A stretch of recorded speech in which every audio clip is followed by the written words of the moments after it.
Tunaanza na Warumi 12. Tuanzie mstari wa 9. Tusome wote. Sema, pendo lisiwe na unafiki. Pendo lisiwe na unafiki. Lichukieni lililo ovu. Lichukieni lililo ovu. Mkilishika lililo jema. Mkilishika lililo jema. Mkishika lililo jema. Jema. Twende mstari unaofuata. Kwa pendo la udugu.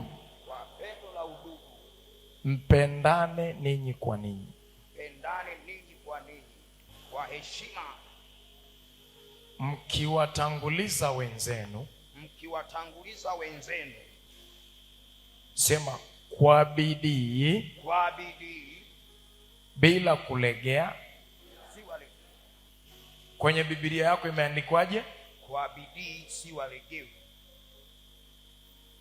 Kwa bidii si walegevu, mkiwa na juhudi katika roho zenu, mkimtumikia Bwana.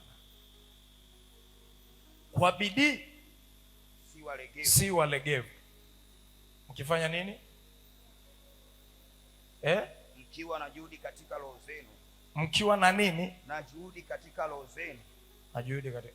Nataka leo tujifunze ujumbe huu, na lengo la ujumbe huu ni kukufanya kwanza wewe kama mtu uliyeamini na kumjua Kristo kuanza safari yako upya ya kiroho katika level nyingine ya utayari. Nini maana ya ulegevu? Nini maana ya ulegevu? Kwa tafsiri, tuanze kwanza, kwa sababu nimeongelea mambo mawili, kwamba si walegevu wala si wenye kusita. Ulegevu ni hali ya mtu kufanya mambo au jambo bila kufikiri matokeo au faida yake. Ulegevu ni hali ya mtu kufanya jambo au mambo bila kufikiri faida au matokeo yake.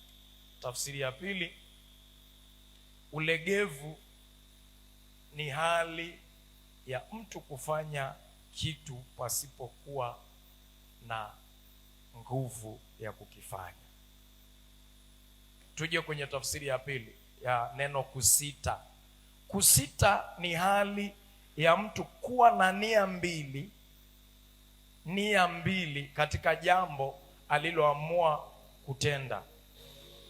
Kusita ni hali ya mtu kuwa na nia mbili katika jambo aliloliamua kulitenda.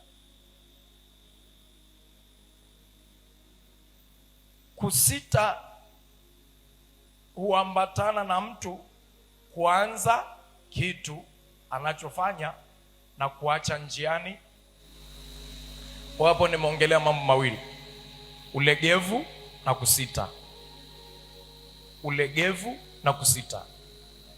Sasa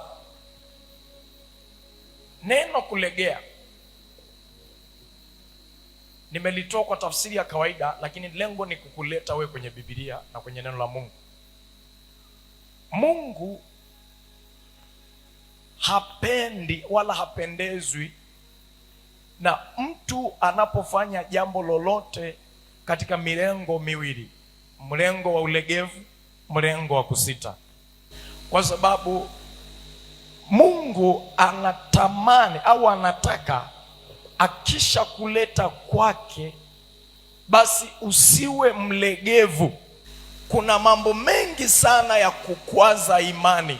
Hakuna eneo lenye vita kama eneo la wokovu. Mungu anakubali tusite? Jibu ni hapana. Mungu hawi radhi na watu walegevu katika imani, hataki. Lakini kitu chochote unachokifanya kwa ulegevu au kwa kusita hakiwezi kukupa majibu. Wengi wetu huwa tunaenda kwa Mungu kwa ulegevu. Hebu angalia ili nikuonyeshe hali ya ulegevu ilivyo mbaya na ilivyo ndani ya wapendwa. Unawezaje kukaa kwenye wokovu kwa miaka 7, 10, 8, 9, 20 huna Biblia, alafu unasema nataka Mungu anijibu? Turudie tena hilo neno, mstari wa 11. Anasemaje? Kwa bidii Sema kwa bidii. Kwa bidii. Si walegevu. Si walegevu. Mkiwa na juhudi. Mkiwa na juhudi. Katika roho zenu. Katika roho zenu. Mkifanya nini? Mkimtumikia Bwana.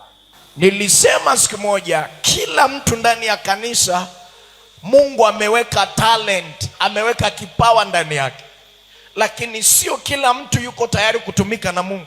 Amen. Sasa hiyo roho ya ulegevu sisi tumelelewa, na unajua hakuna sehemu ambapo ni ngumu kumkemea mtu kama eneo la kiroho, kwa sababu niamini ya kwamba kama kuna mtu hajakubaliana na badiliko lake binafsi, ukimkemea atakuwa na adui.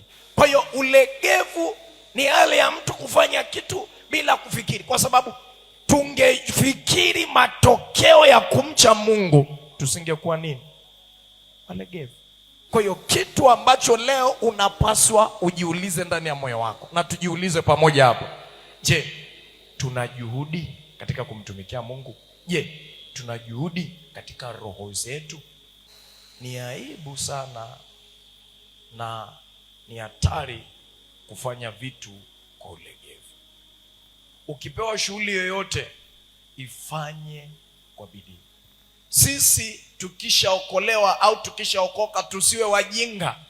Umeajiriwa kwenye kazi ya mtu, acha ulegevu, fanya kwa bidii. Usiende kwenye kazi ya mtu na ulokole wako.